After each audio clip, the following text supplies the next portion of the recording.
The world held its breath on a sweltering June day in 1945, not because of bombs or gunfire, but because of the fragile hope that humanity had finally learned its lesson. Europe and Asia lay in ruins, cities reduced to rubble, economies shattered, and millions of lives extinguished by a conflict whose horrors seemed almost unimaginable.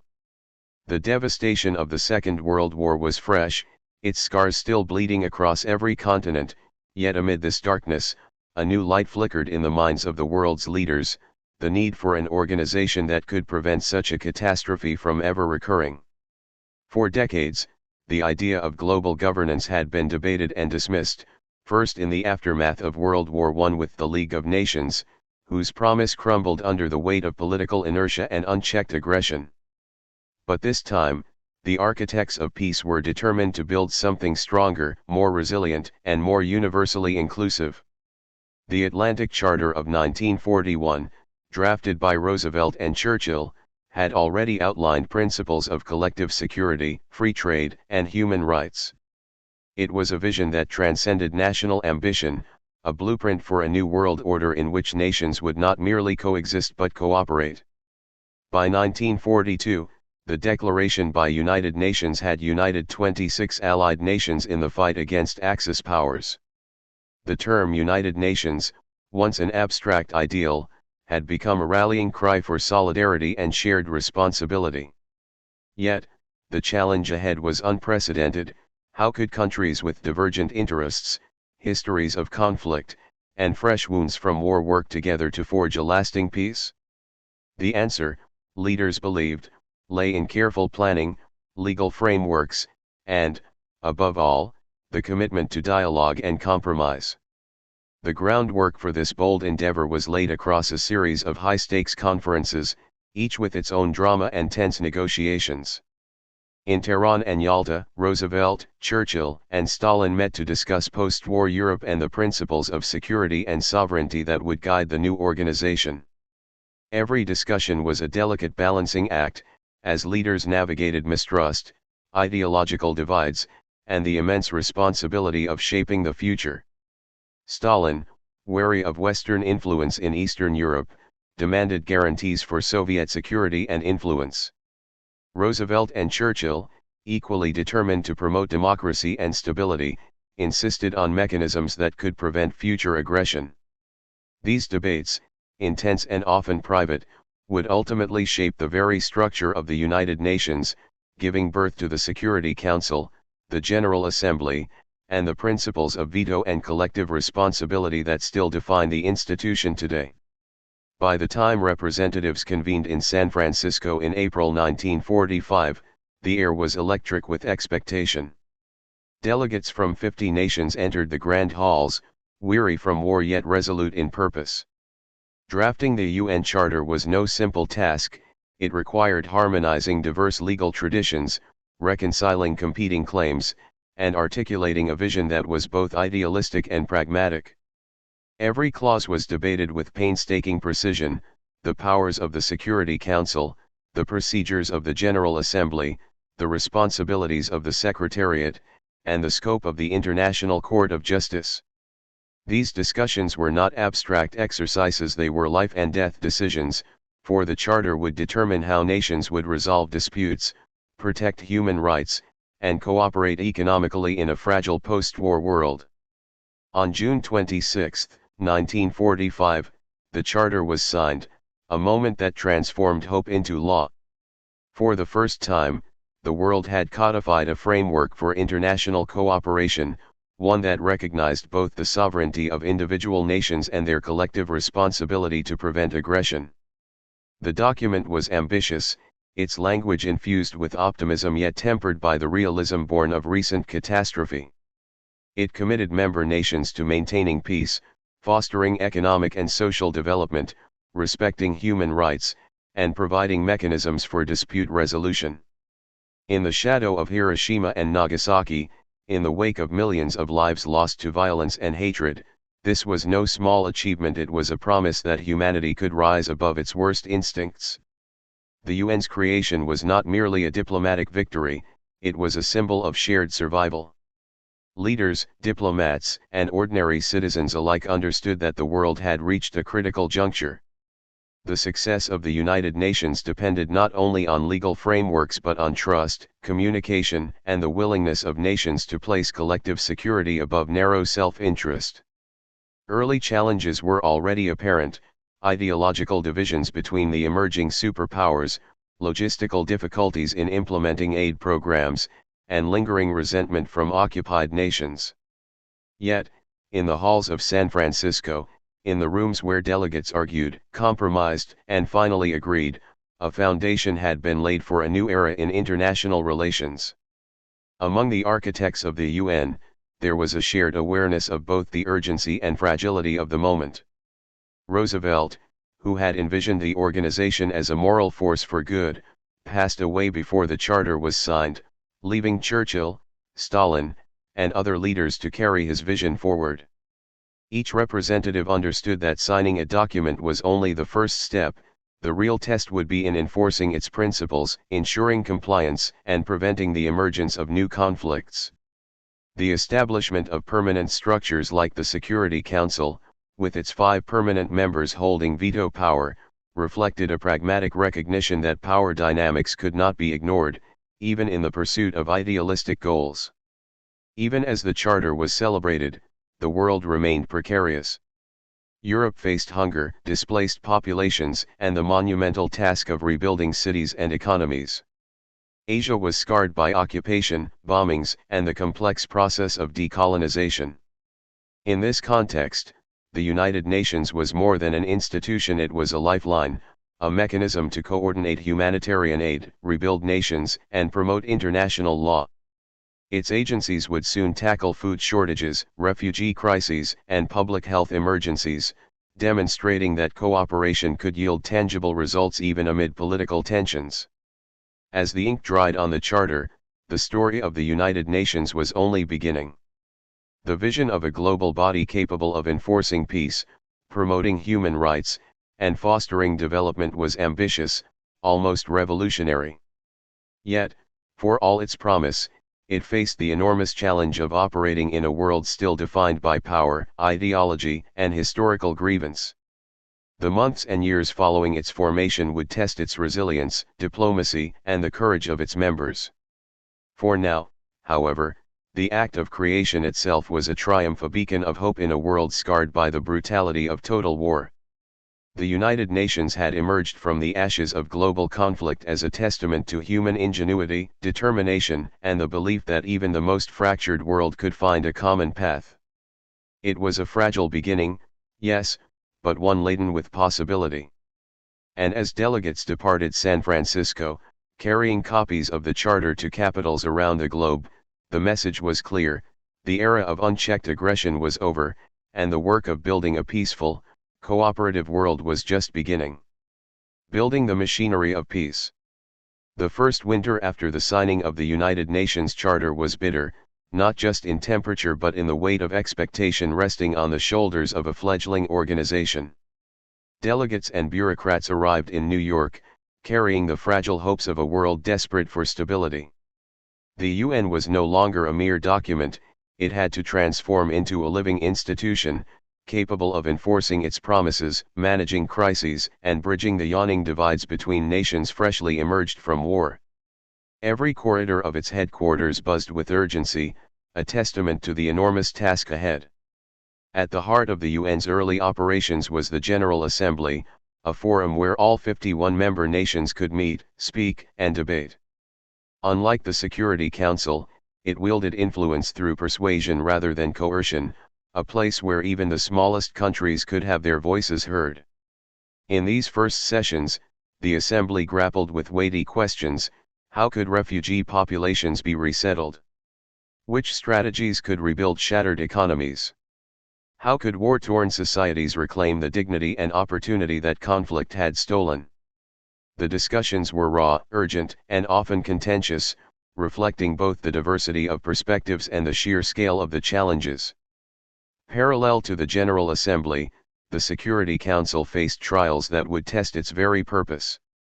Charged with the responsibility of maintaining international peace, it quickly became evident that theory and practice were not the same. The structure of 5 permanent members, each wielding veto power, was a pragmatic compromise, designed to ensure that major powers would not abandon the organization. Yet, it also meant that decisive action could be blocked when the interests of a superpower were at stake. Early disputes over territorial claims, military occupation, and the enforcement of post-war treaties revealed the delicate tightrope the Council had to walk. Every resolution required careful negotiation, every vote a balancing act between principle and pragmatism. Even as political negotiations unfolded, the UN began to demonstrate its capacity to respond to urgent human needs. Millions of refugees, uprooted by the chaos of Europe and Asia, required shelter, food, and medical care. The UN Relief and Rehabilitation Administration, UNRWA, spearheaded efforts to provide immediate assistance, transporting supplies, coordinating relief teams, and working with local authorities to restore basic infrastructure. These operations were often daunting. Transport routes had been destroyed, governments were fragile, and political tensions sometimes obstructed aid delivery. Yet the very act of mobilizing resources across borders signaled a new approach to global governance, one in which collective action could alleviate suffering in ways previously unimaginable. Health crises demanded similar ingenuity. The aftermath of war had created conditions ripe for epidemics, and diseases like typhus, malaria, and tuberculosis threatened populations already weakened by malnutrition and displacement. The World Health Organization, though not formally established until a few years later, had its origins in these early humanitarian efforts. Physicians, epidemiologists, and logisticians worked under the UN umbrella to coordinate vaccination campaigns, track outbreaks, and provide training to local medical personnel. Each success, each life saved was a small yet tangible victory, demonstrating that the UN could extend its influence beyond diplomacy into the very fabric of human survival. Economic reconstruction became another arena in which the UN flexed its influence. War had left industries in ruins, currencies destabilized, and trade networks fractured. The UN Economic and Social Council, along with nascent international financial institutions, provided forums for coordinating aid, sharing technical expertise, and promoting policies that could stimulate recovery. Delegates debated development strategies for Europe, assessed the needs of Asia, and confronted the complexities of emerging decolonization movements in Africa and the Middle East. Unlike military operations, economic reconstruction required patient negotiation, careful planning, and a recognition that prosperity was inseparable from stability. Yet, as these achievements unfolded, the shadow of political tension loomed large. The United States and the Soviet Union, the two emerging superpowers, approached the UN with different visions of order. The Americans emphasized democratic institutions, free markets, and individual rights, while the Soviets prioritized state control, security, and ideological alignment with friendly governments. These differences manifested in every council meeting, shaping decisions on military interventions, territorial disputes, and the recognition of new governments. The UN was no longer simply a neutral mediator, it was a theater in which global rivalries played out, often limiting the speed and effectiveness of collective action. Despite these obstacles, early successes underscored the organization's potential. Disputes in the Balkans, the Middle East, and Southeast Asia provided opportunities for mediation and peacekeeping. The UN deployed observers to monitor ceasefires, facilitated negotiations between governments, and offered forums for dialogue where traditional diplomacy had failed. These initiatives laid the groundwork for the UN's enduring role in conflict resolution, demonstrating that even amid geopolitical rivalries, structured negotiation could prevent the escalation of violence. The human dimension of the UN's early efforts was perhaps the most remarkable. Staff and delegates came from diverse backgrounds, languages, and cultures, yet they shared a singular commitment to transform the ideals of the Charter into actionable policies. From the drafting of resolutions to the distribution of humanitarian aid, every task reflected an ambitious experiment in international cooperation. They were building not just an organization, but a culture of collaboration, one in which nations would have to reconcile differences, share responsibilities, and learn the intricacies of compromise on a global scale. As 1946 drew to a close, the UN had achieved something extraordinary. It had moved from the realm of abstract vision into practical reality. The General Assembly had debated and passed resolutions on refugee resettlement, economic reconstruction, and public health. The Security Council had confronted immediate threats, tested the limits of its authority, and refined mechanisms for negotiation. And perhaps most importantly, the world had begun to perceive the UN not merely as a theoretical promise, but as a tangible force capable of influencing events, guiding recovery, and shaping the post-war order. Yet, the journey ahead was clear. The organization would face ideological conflicts, logistical obstacles, and the inevitable friction of reconciling national interests with global priorities.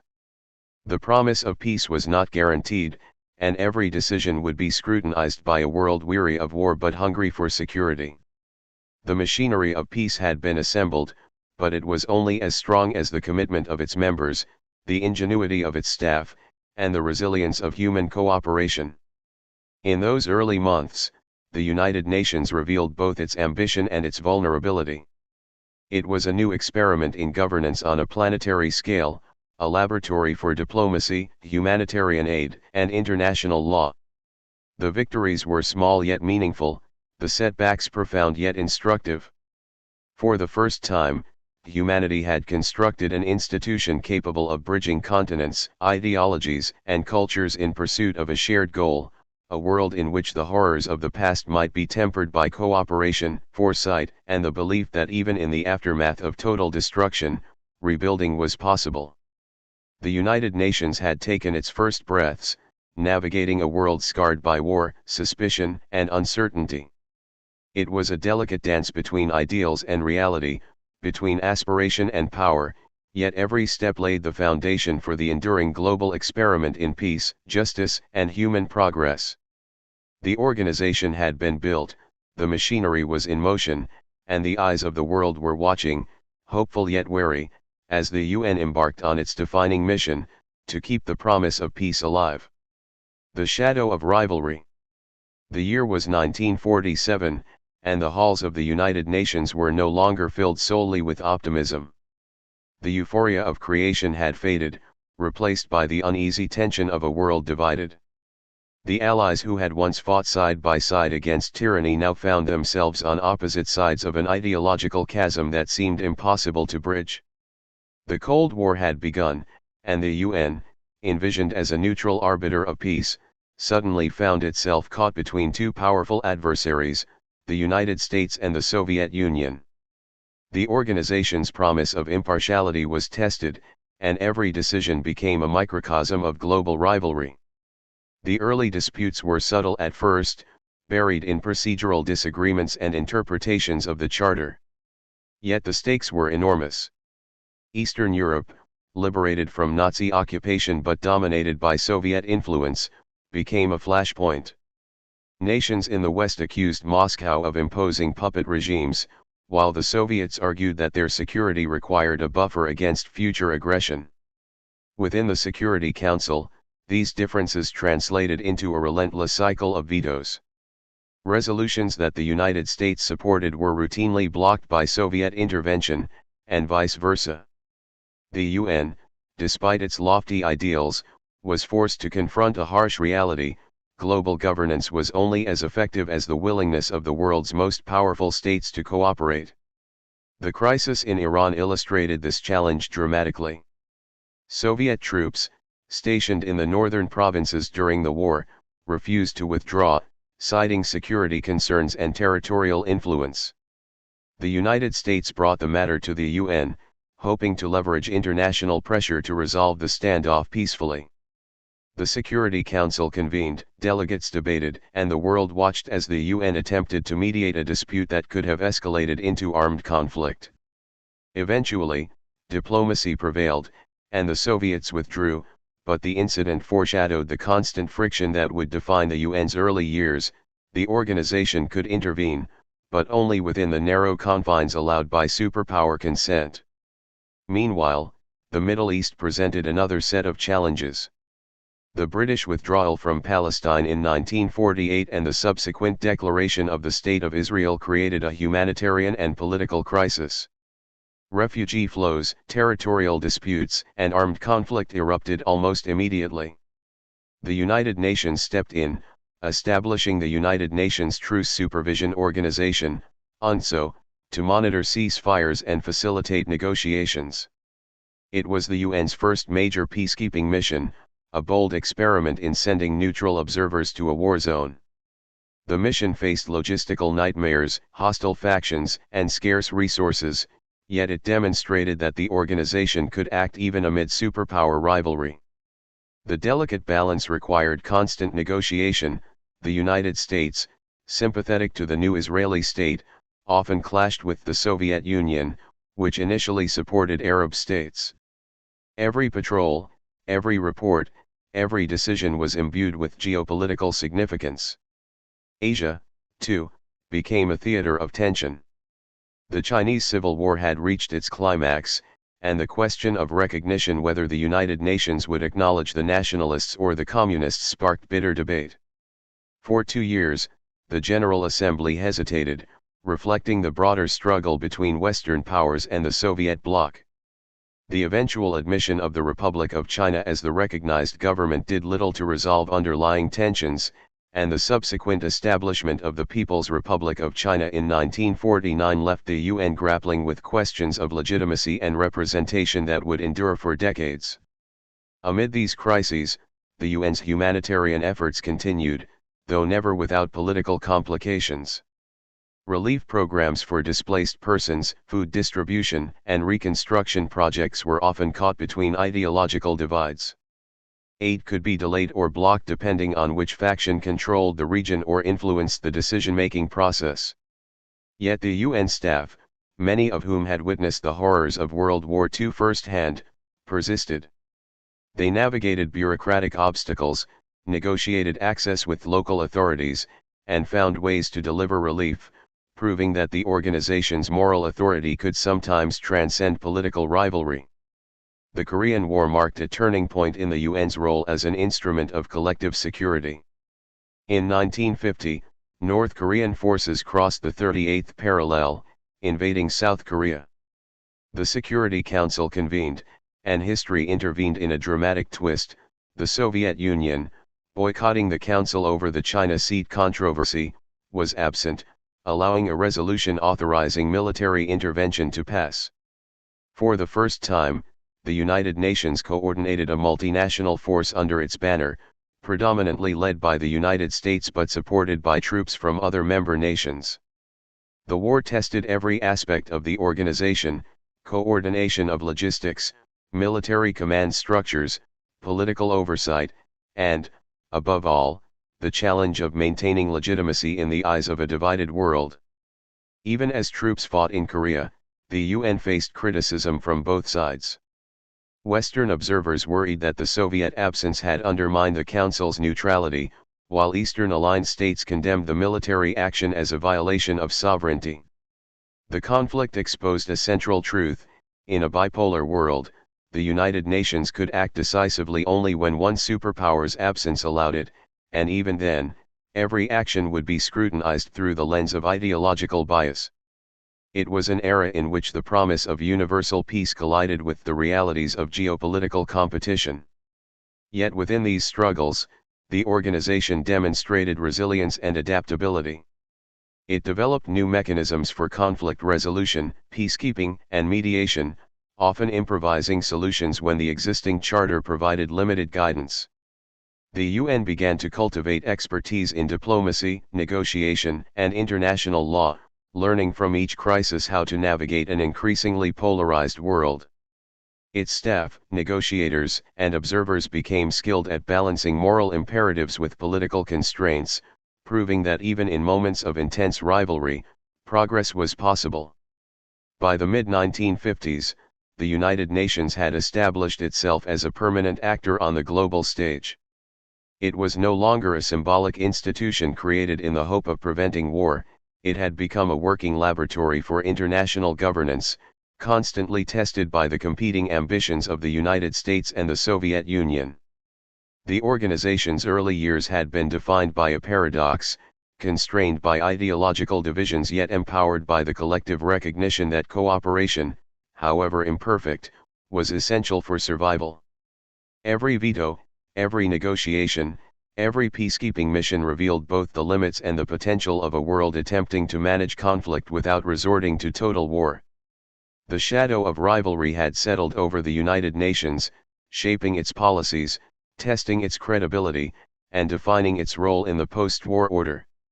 Yet the very existence of the institution, capable of convening nations, coordinating humanitarian efforts, and providing a platform for dialogue, was itself a triumph. In a world divided by ideology, the UN remained the one arena where diplomacy endured, where conversation continued despite the ever-present threat of confrontation, and where the hope of collective security still flickered, fragile but undiminished. The organization had entered adolescence, navigating a world scarred by mistrust and driven by competing ambitions. The crises of these years taught lessons that would shape every future action: the necessity of pragmatism, the value of impartiality, the limits imposed by power, and the enduring importance of principle. The United Nations had survived its first true test not by erasing conflict, but by proving that dialogue, negotiation, and cooperation were possible even amid the most dangerous rivalries. Forging a global legacy. The dawn of the 1960s arrived with the world perched on the edge of transformation. Nations long shackled by colonial rule were claiming independence, creating a surge of new voices eager to shape the global agenda. The United Nations, which had emerged from the wreckage of World War II as a fragile instrument of cooperation, now faced a challenge of unprecedented complexity: how to integrate hundreds of new nations, many with urgent development needs, into a structure designed in an earlier era. The halls of the UN buzzed with the energy of hope, tension, and ambition. Delegates from Africa, Asia, and the Middle East poured into committee rooms, bringing stories of struggle, liberation, and aspiration. This influx reshaped the General Assembly almost overnight. The addition of newly independent states meant that decisions could no longer be dominated by a few powerful countries. The dynamics of debate shifted. The voices of the Global South demanded attention, emphasizing development, decolonization, and economic equity. Resolutions calling for support of emerging nations' infrastructure, education, and public health programs became central, while the priorities of military conflict often took a secondary role. The UN was evolving, not just as a forum for resolving disputes but as a catalyst for human development on a planetary scale. Simultaneously, the concept of peacekeeping matured. Early missions had been experimental, reactive, and limited in scope, but the lessons of the previous decade inspired innovation. The UN began assembling multinational forces tasked with monitoring ceasefires, facilitating negotiations, and protecting civilians in volatile regions. In the Congo crisis of 1960, for instance, the UN deployed troops to stabilize a newly independent state plunged into political chaos and ethnic violence. It was a high-stakes operation, involving complex coordination among troops from dozens of nations, often with differing languages, training, and priorities. Yet the mission succeeded in preventing the collapse of governance and provided a template for future peacekeeping operations. Neutrality, multilateral cooperation, and rapid deployment became guiding principles. Humanitarian work, too, reached new heights. The post-war decades had revealed the devastating consequences of famine, disease, and displacement. In response, the UN expanded its agencies, programs, and partnerships. UNICEF, which had begun as an emergency relief fund for children in Europe, now operated worldwide, delivering vaccinations, promoting education, and improving sanitation. The World Food Programme coordinated international efforts to combat hunger, employing innovative logistics to transport supplies to remote or conflict-affected regions. These initiatives were not merely acts of charity, they reflected an emerging philosophy that human security was inseparable from political stability. The UN was proving that its influence extended beyond diplomacy into the very lives of ordinary people, shaping a global standard of care. The organization also confronted pressing legal and ethical questions. The Nuremberg trials had established precedents for prosecuting crimes against humanity, but the world sought a permanent framework for international justice. The UN spearheaded efforts to codify human rights, culminating in the Universal Declaration of Human Rights in 1948, a document that, though aspirational, laid the foundation for legal and moral accountability across nations. Subsequent years saw the establishment of commissions to monitor compliance, investigate violations, and advise governments on reform. The UN was no longer merely a forum for negotiation, it was becoming the guardian of principles that transcended borders, embedding the idea that sovereignty carried responsibility, and that human dignity was a global concern. The superpower rivalry that had once constrained the UN continued to influence its operations, but the organization learned to navigate these tensions more skillfully. During the Suez Crisis of 1956, when Egypt nationalized the Suez Canal and hostilities erupted with Britain, France, and Israel, the UN deployed the first large-scale emergency force to supervise the cessation of hostilities. This mission succeeded in halting direct conflict, setting a precedent for intervention in regional disputes without direct superpower involvement. It demonstrated the organization's growing credibility. Even in a world divided by ideology, the UN could act decisively when carefully calibrated to avoid confrontation with the major powers. Science and development also became arenas of UN leadership. The organization launched initiatives in global health, agriculture, and education, recognizing that conflict prevention required more than diplomacy. Programs to eradicate diseases, improve crop yields, and expand literacy were not just humanitarian, they were strategic investments in stability. By supporting nations in building resilient institutions, the UN was attempting to address the root causes of conflict, poverty, inequality, and marginalization. It was an ambitious expansion of its mandate, one that acknowledged the interdependence of peace, prosperity, and human rights. The structure of the UN itself evolved to meet these demands. Committees, commissions, and specialized agencies multiplied, reflecting the complexity of global governance. Each new initiative brought new challenges: funding shortages, coordination difficulties, and political disputes, but also new successes. The UN's ability to adapt became a hallmark of its first 2 decades. It was no longer just a post-war experiment, it was a living, dynamic institution, constantly learning and responding to the changing needs of a diverse world. By the end of the 1960s, the United Nations had established a record that was at once impressive and uneven.